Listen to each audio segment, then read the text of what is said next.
You found it. Your home for the best content on your favorite team, the Fighting Tigers of LSU. Do us a favor. Subscribe to the channel. Leave your comments below. Be sure to smash that like button.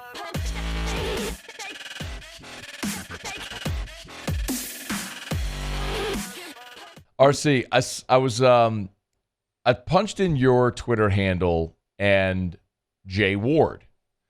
And what comes up is, man, Jay Ward is an absolute monster. Love him in the LSU football secondary. Jay Ward is a star. And then, please be healthy, Jay Ward. My heart can't take it. That's when he slipped at the end of the game after the pick.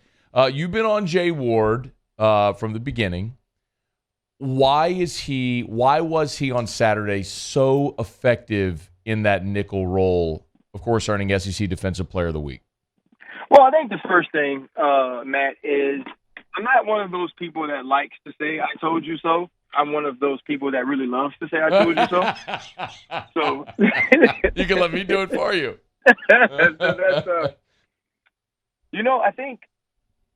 I think when you look at his combination of cover skills and physicality, it just makes sense.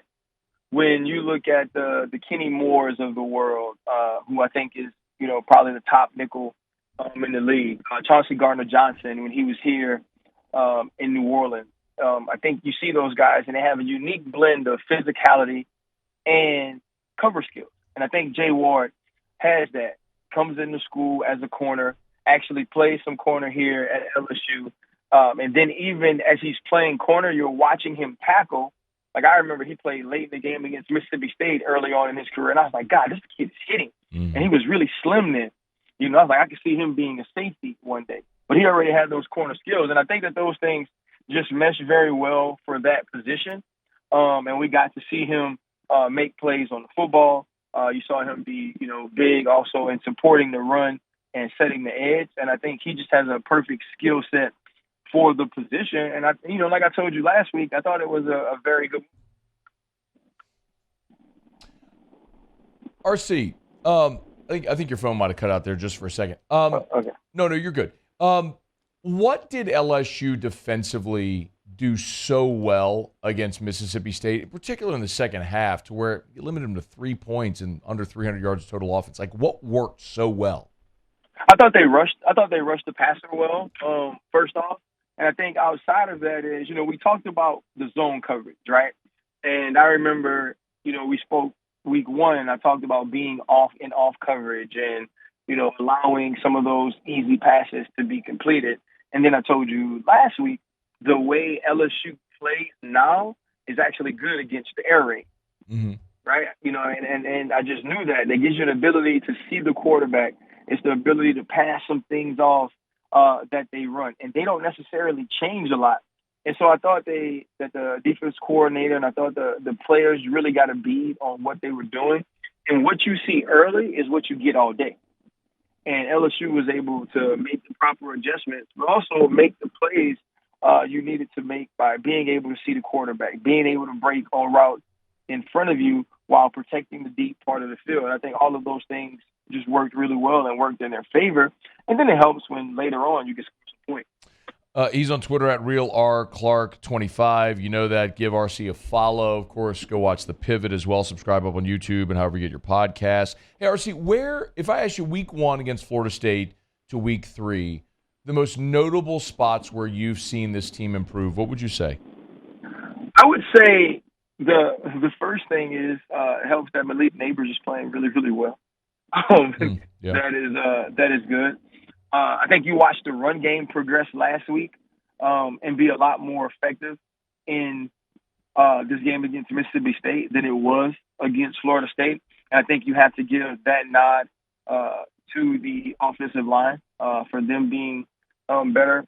I also think that defensively they were more disruptive, right? They got their hands on more footballs.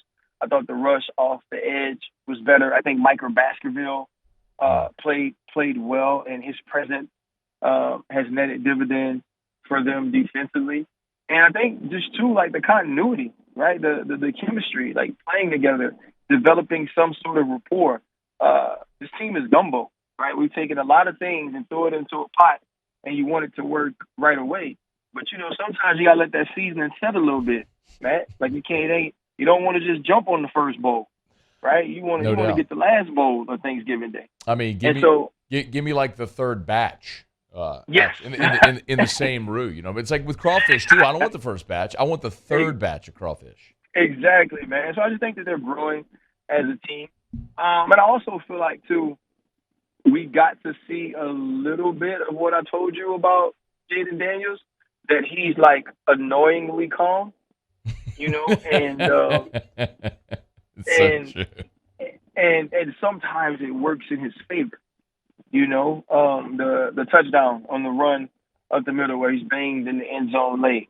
That's a tough football play. The late drive in the second quarter, it's like nothing's going right. He finds a way to make some things happen. And then you see later on in the game, the big throw to Malik in the fade. And now he misses throws, and he's going to continue missing throws. So for all of you people who want Jaden Daniels to be like this elite, accurate passer all the time, not going to happen this year. Okay. I'm just going to put that out there. It's not going to happen. But what he will do is he'll make plays with his legs, and he'll find ways to be poised enough to where the moment is never too big, right? He's never going to be in a place where he doesn't feel like he can make a play, or where he isn't doing his best to make the right decision, or to where he's shaken up so early by what happens early on in the game that he can't, if you give him an opportunity late, he doesn't feel like he can go out there and do the thing that's best to get you to win. I think we got to see a little bit of that. And, your perspective on him is probably going to have to change to understand who he is, right? And that's like, group chats are the best, man. I got all these different group chats going from LSU people, and like they're so mad. Oh, he missed this throw. Like he missed this read, this and this. And I guess because I've watched him play the last 3 years, I know that's going to happen. Mm-hmm. Like I've seen that happen. But I also know it's like he's unshakable and unflappable. And we got to see that on a big stage against an SEC opponent. RC, one thing though, so we've talked a lot about Jaden, and you've been right about that stuff. The thing that is for not the accuracy part, but it's more making the decision to make a throw instead of passing on throws and running. Like that's been one of the questions that I've heard a lot from people. How much of that is coachable? Like how much of that can develop this year? I think it is coachable. I think the one thing that like is kind of an issue for him is, right, if I'm a, like if I'm a jump shooter, right? I mean, if I'm a great dunker, right? I can also I have a decent jumper, and I'm like, I don't really know about this jump shot. I'm probably going to dribble and try to take it to the rack because that's what I'm comfortable doing. Makes sense. I think for him, he's more like, I know I can use my legs and make some things happen. I don't want to force this throw, or it's not coming open for me fast enough. And I think you have to teach patience. You have to continue to drill him on the route progression, right? Like here, we're going to look at the low crosser. If the low crosser is taken away, we're gonna throw it to the option route that plays off of it. And you got to tell them, okay, go through the progression, and you got to wait for the crosser though. Like you can't come off of it in a tick, And so I think those things can be helped and can be fixed and can be learned. But I also think it's hard for a person who has been so talented at running the football all of his life, and that's always been his security blanket or his binky or the thing he goes to. It's hard to get him out of it. Like, think about you, man. Like, if you, like, let's just say, like, obviously we all know how great you are at your job, right? Of course, naturally, yes, of course. course. Naturally, right? Of course, but yes. There's preparation that goes into that, right? Like, you have, like you're set to do this a certain way. The bump is going to be a certain thing. The advertisements are a certain thing. If all of that went away and you had no direction, like, I don't know what your go-to is, but you would revert to what you know. And maybe that's just to sit up there and just give your opinion and be passionate about it. But if it wouldn't be if there was like, hey, man, we have no idea what we're going to talk about right now, you wouldn't say, well, you know what? I'm going to talk about the New England Patriots. Nah, like, you're going to go to LSU. You're going to go to the Saints. You're going to, you know what I'm saying? Yeah. That's the stuff you know. Like, that's your comfort zone. I think running is his comfort zone. I think he feels like I can do that better than I can do anything else. And so I believe that when the chips are down, like that's what he goes to. Like for me, you know what I mean? Like if a game wasn't going well for me, you know what I say to myself? I am going to put myself to sleep or somebody else. I was just about to ask you, what's your comfort zone? Right, you know what I'm saying? Because I was like, that's what I do. You were just going to go waylay somebody. What about broadcasting? Like, what if like prompter goes down? You have no screen. You have nothing. It's just all right. You got to go. What do you do? I tell stories. Yeah, you're really good at that. And the reason I tell stories is because I know the answer. Right? Because those are actual things that have happened. You know? And so if the prompter goes down, you know what I'm saying, I could jump right into it and be like, hey, man, this is crazy. The prompter's down today, and we were supposed to do this. It brings me back to the first time I ever got a chance to host NFL Live.